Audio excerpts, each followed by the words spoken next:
For my whole career, I've used D'Addario strings. This is the one that I use live with Megadeth, and I love it. I've been with D'Addario my whole career, even when I was playing bass in Van Halen, because that's what Dad would play, D'Addario for life. And I say it right, D'Addario.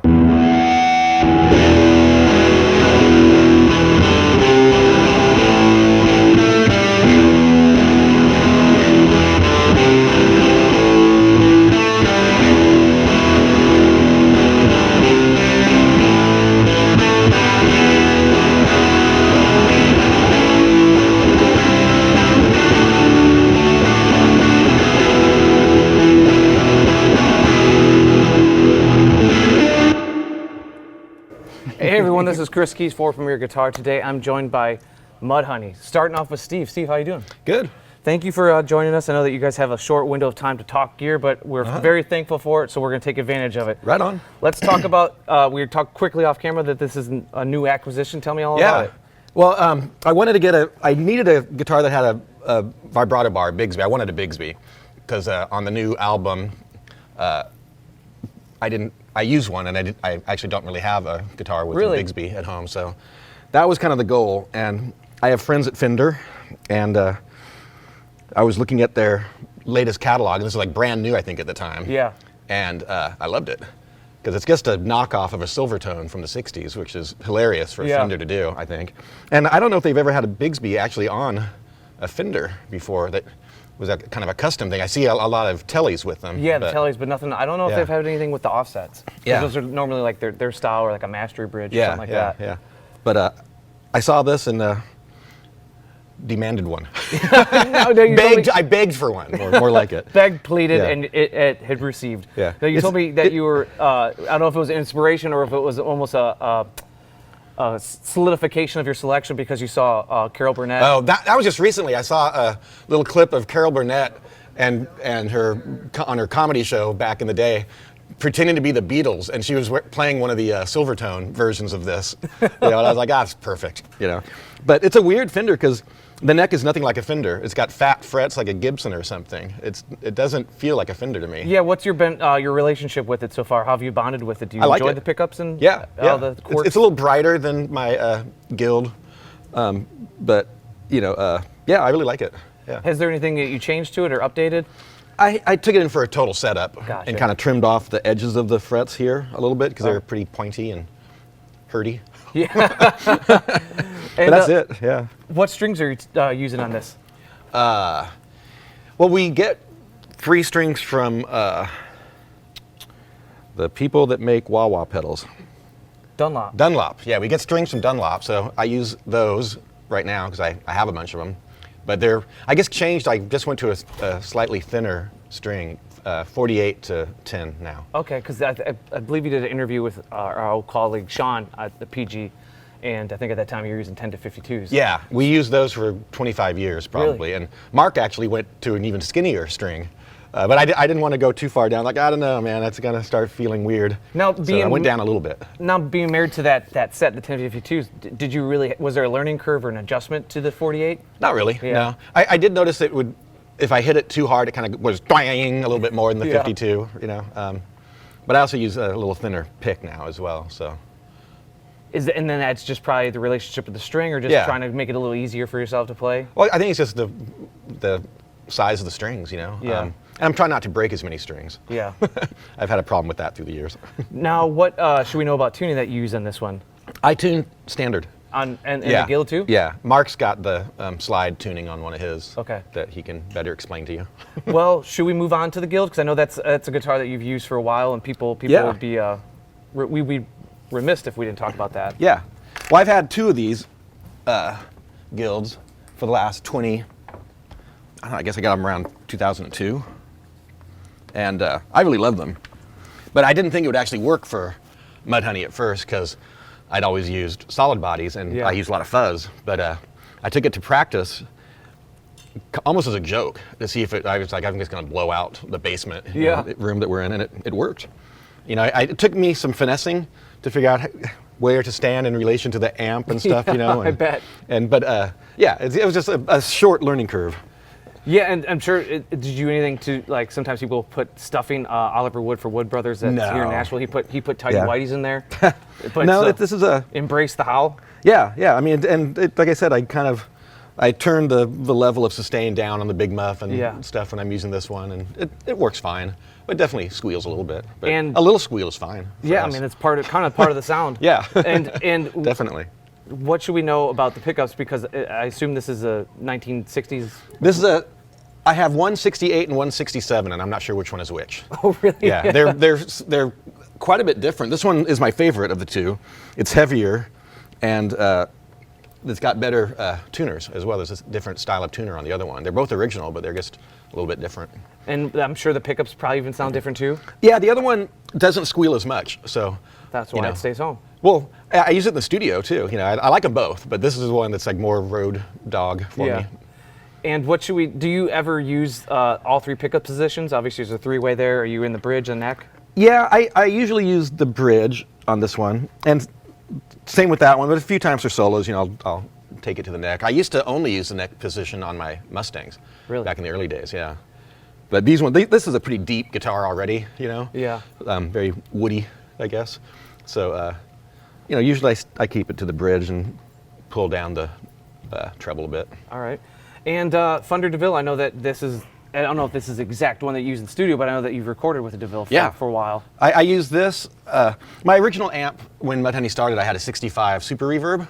I still have it, but it's really fragile. It's not road worthy. And that was probably one without a master volume? Yes, blackface, yeah. I don't like the master volume ones as much. I just go through the channel that I don't have to use the master volume on this. But when they reissued the Super Reverbs, like maybe 10 years ago, whenever it was, I don't know, I tried out a few of them thinking I'd just get one of those for the road and stuff, and I didn't like them. And they were all different. I tried out probably 6 or 7. They were all different. What didn't you like that was displeasing? Guess what? They didn't sound as good as these, because I've used these on tour a lot. This is a 410 model, so this sounds more like my old Super Reverb than the modern Super Reverbs to me.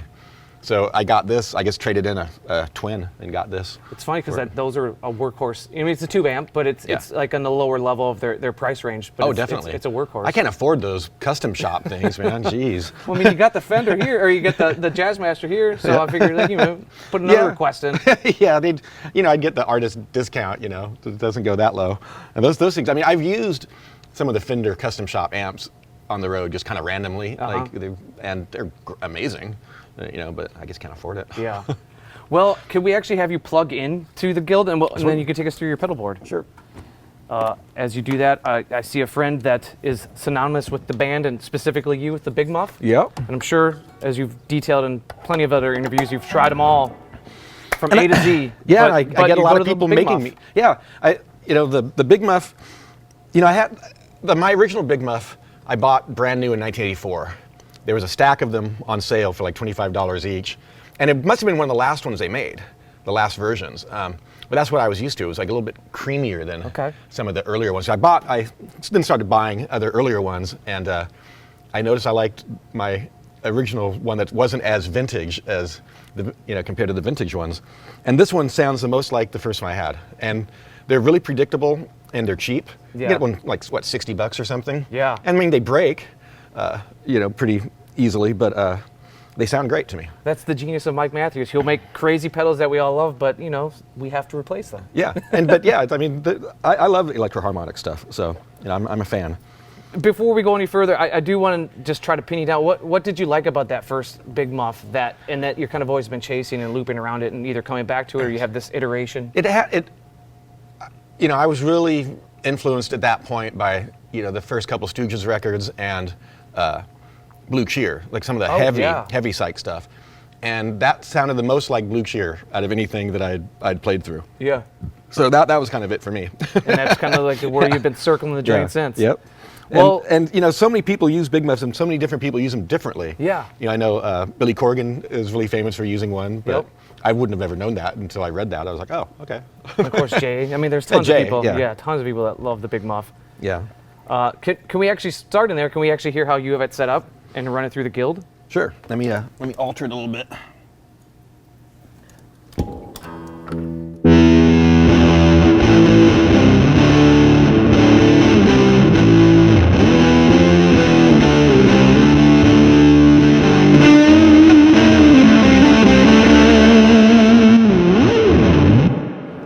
wakes that DeVille up, to say the least. Yeah, but I mean, to me, it sounds great. And there's other people that make really great boutique ones, like Tim Guitars down in Brisbane, Australia. He's made me some custom ones that are awesome.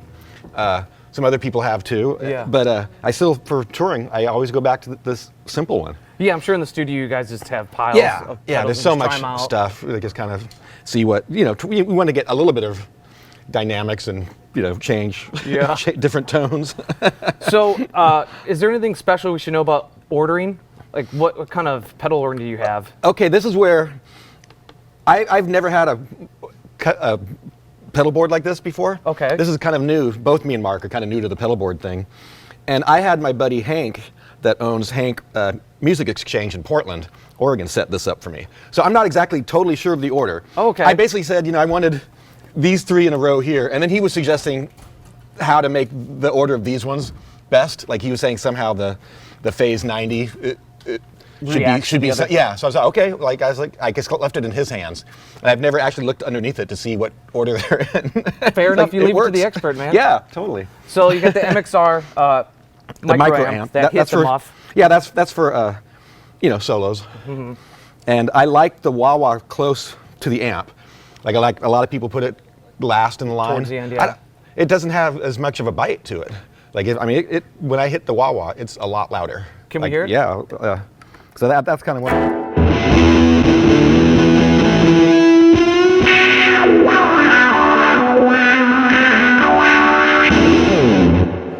So I want it to sound like a Stooges record. Yeah. Where the wah-wah's twice as loud as everything else. It's there. Trust me. Now the Strymon seems to have been on so far. Is that kind of an always on pedal? For the reverb lately, it has been. Okay. That's new to me too. That's from this last recording we did for Plastic Eternity. I borrowed one from Johnny Sangster, who records and produces us, and I needed to get another vibrato pedal, and this one is great. Dual function? So, yeah. So because I don't have vibrato on this amp. Yeah. And the reverb on this amp is not great. I wanted more reverb, and I needed vibrato, so I bought this thing because I used his, and it was great. Well, the next in line, whether we go top or bottom, are 2 orange boxes. So yeah. Well, I just got given this way cool fuzz from Daredevil in Chicago, and I'm still getting to know it a little bit. It's based on kind of a hot-rodded Superfuzz. Okay. Kind of inspired by Ron from the Stooges. yeah, you're kind of getting into Mark's territory there with the Superfuzz. Yes, yeah. I'm not. It probably won't stay in my board all the time. I have an empty space here because I usually have the Overdrive 250. Oh yeah, the and mine, preamp. yeah, and mine died a few nights ago. So. Oh, bummer. Yeah, but I'm trying this out, experimenting with it a little bit, and I bought the Phase 90. It's the hand-wired fancy one. Yeah. Because the person selling it on eBay didn't know it was the hand-wired fancy one. Deal. So it's a deal. And I use phaser on a few places here and there. I didn't used to, but I kind of started buying some of the old classic MXR boxes like that. The phaser and the chorus and the flanger, just to kind of play around with them. And then last, the green machine. Yeah, this is the blues. What do they call it? Tube Screamo, Tube Screamer. This one has a good history because Stone Gossard gave it to me. Oh, nice. Yeah, we were doing a little playing around in the studio, and I'd never used one before. I don't know why I'd never used a Tube Screamer, but I loved it, and it was. I've always used the MXR Distortion Plus or the Overdrive 250, and this is way more mid-rangey and gets a different sound that I didn't have. Okay. So he gave it to me, and it's been in my lineup ever since. Now, are you using that in conjunction with the Big Muff or the micro amp, or is that kind of like used? It's used as a separate, distortion Got it. for different songs. And I don't really use the Big Muff and that one together very often. There's a couple places, but it's still kind of the same thing where, I'll play it.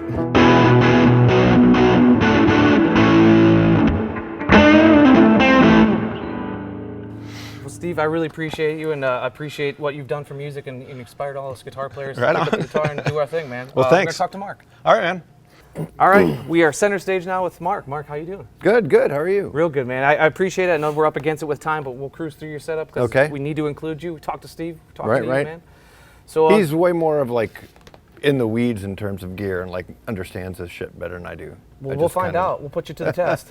Now, obviously, through all your guys' career, you've used all sorts of guitars, all sorts of shapes, but you're kind of into Gretsch land now. Yeah, I've been the Gretsch has been my main guitar since like '93 or something like really? that. And oddly, a rep from Gretsch reached out to me and was like, "Hey, do you want to try our new reissue?" And I was like, "Sure, but I don't really have any extra money for a guitar." And he was like, "No, I want to send you a guitar." I'm like, "Oh, okay." Here's my address. And this is better than the '91 reissue that I had that I was playing.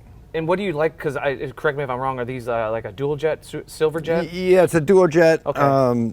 This one seems to have a little bit of a chambered thing, like Okay. it's like just a little hollow pocket in there that just like works well for, I guess, resonance. Yeah. Better than my old one. And probably gives you a little less weight on the shoulder and back. Right. Which is And always a good also, thing. I mean, like initially I just got that other one. It was a silver sparkle one because of Billy Zoom. Oh, yeah. I was like, oh, yeah. Axe, man. I want to look like him. We could only be as cool as Billy Zoom. So what do you got for strings and tunings? The strings are, I believe. Because Steve was saying you went lighter than heavy then. Yeah. After reading the Black Sabbath biography that Mick Wall wrote, I was like, oh, maybe these light top, heavy bottom strings aren't the way to go. Tony did Which it. we'd been doing for years. Yeah. And so I just went, I think they're super slinky, the ones in kind of the Oh, like pink, nine? the pink 9 to 9 to 38, 42. 42. Yeah. That is super slinky. Yeah. Was there an adjustment to that, being so used to the 10 to 52s? Nah. No? I'm not a great guitar player, so it was easy. No adjustment period. No. Well, what about tunings? I know that... As a standard tuning, and in our very early recordings, I did slide on stuff, but it was just in standard tuning, and like realized that sounds like shit, and I didn't know really much about stuff. Yeah. So I just, for some reason, I wanted to keep like the top 2 strings like a chord like Okay. that, and then the rest of it's like an open A. It's the stupidest tuning ever because you're actually tuning higher. Put more stress in the yeah, neck. yeah. But I mean that neck's been fine. It's been doing that for decades now. Yeah, no joke. And probably before you got it too. Someone was Yeah. fooling around with things. Now, what should we know about the amp? This looks like an old friend. That is a Fender Super 6. Bought it a long time ago. Don't even remember what year. Trot it out whenever I can. It's probably the stupidest designed combo amp Why do you say that? because it's so top heavy. Yeah. Yeah. Is it 610s or 612s? I'm not It's familiar with this. 610s. Okay. And a friend of mine who works on it said that basically the head is a twin. Into a super reverb, like Yeah, cabinet. Yeah. Interesting too, because they had like the side handles. So I guess at Yeah, some it's point you got could wheels. maybe tilt it. Yeah. Yeah. Interesting, yeah. Now, before we do move on to your pedal board to be expediting the rig here, is that just used for slide stuff? Yeah. Okay. I only use it for slide. Yeah. Okay. Well, let's dive right into your pedal board. Okay. Obviously, there's fuzz involved. Yes. So yes. what are you looking for when it comes to a fuzz? Obviously, you're Well, different linked things. to super fuzz, but what sonically are you looking for? When we first toured with Sonic Youth, after a few shows in, Lee Ronaldo was like, "What are you going for?" And I only had the Superfuzz at that point. Yeah. And I was like, well, ideally, and I Want to Be Your Dog, when he plays the opening chords and Yeah. it just hangs there and breaks up, I want that Sizzles. sound all the time. Yeah. So, unfortunately, the Superfuzz broke a long, long time ago, and I hadn't really found a great replacement that works with my other pedals until that Stormer Superfuzz just came through. Stromer. Stromer. It came in the mail through a friend of a publicist in Sub Pop, Okay. Ake Stromer. But was it unbeknownst to you? Like you didn't know it was coming? No, I got a heads up that two were on the way. Nice. Yeah, and it's great. It's it actually the volume is such that it can be loud and not just scream feedback when you're not playing it. Can we hear it real quick? Sure.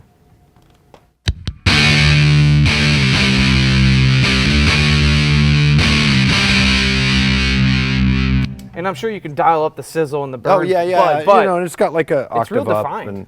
And it yeah, has yeah. a real oomph to it. Yeah. I feel it wants to It's push me off the great. stage. It's great. But my oldest pedal is this one here, which I don't know if I can't tell if you're old enough. Do you remember the 40? early '90s? Yeah. Do you remember those Ibanez bug pedals? They were tiny. Kind of remind me of like the one I can comparable one would be like those old Dan Electro pedals, the back talk. Super plastic. Yeah. Weren't gonna last. Yeah. That is an Ibanez 60s Fuzz, which I think they made for like 2 years. And once I realized they were gone, every time I saw one, I bought one. And just, you know, and I had a friend of mine put it in a box, and that's what I've been playing for, like, since then. Wow. Yeah. So that's the guts of one of those old Ibanez junk pedals. Yeah. Can we hear that compared to this Sure. Superfuzz?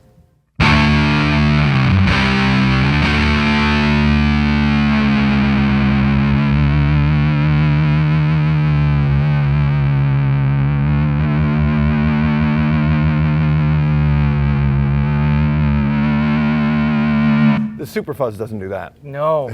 That has a life of its own. Yeah. Once it gets going there. Yeah. Man. Do you ever, this is such a knucklehead question, do you ever play them together? Yeah. Really? Yeah, like in the intro to In and Out of Grace, just so it's got that sustaining thing along with the Superfuzz. Yeah. Okay. I got a question for you. How do you approximate, I don't know, maybe it's not even the set list, but like Kill Yourself Live? That has such a unique sound in the intro. We haven't done that for a while, but I was using an Earthquaker organizer. Oh. You know, to kind of do that intro, Mimic it. that kind of organ-ish sound. Didn't quite sound like a Farfisa, but it, you know, it was the best we could do. Yeah. Well, cruising through, I see we have another Earthquaker at the top, the big guy there. The Yeah, the Sun O. That was also an awesome gift. Sun. You guys got good friends. Sun came through Sub Pop and gave 3 pedals, one to Nick Turner, one to Jonathan Poneman, and one to me. And it's an awesome pedal, which I haven't fully dug into. I mean, right now I'm really underusing it. I'm basically just using it for kind of like the open chord clean stuff.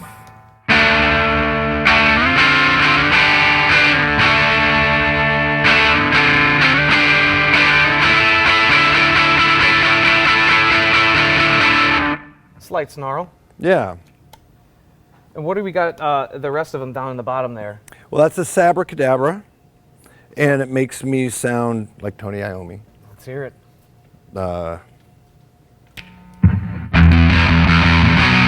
Actually, if I do it like this, it's a little bit more like a...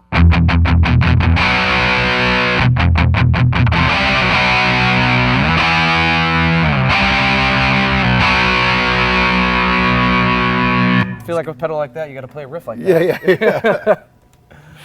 Yeah. And that's kind of my main, just sort of like distortion, overdrivey sort of pedal. Next to that's Valcoder, which is a sort of like a tremolo. If you got the tremolo turned up, if you got it turned off, it just sort of sounds sort of like a Supro kind of amp. That's kind of the idea.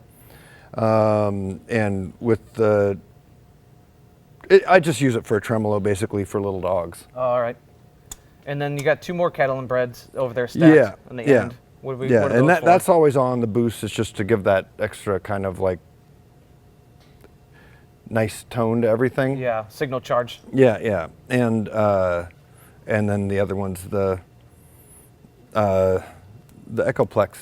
Oh yeah, thingy. the Bella Pac. Yeah. Nice.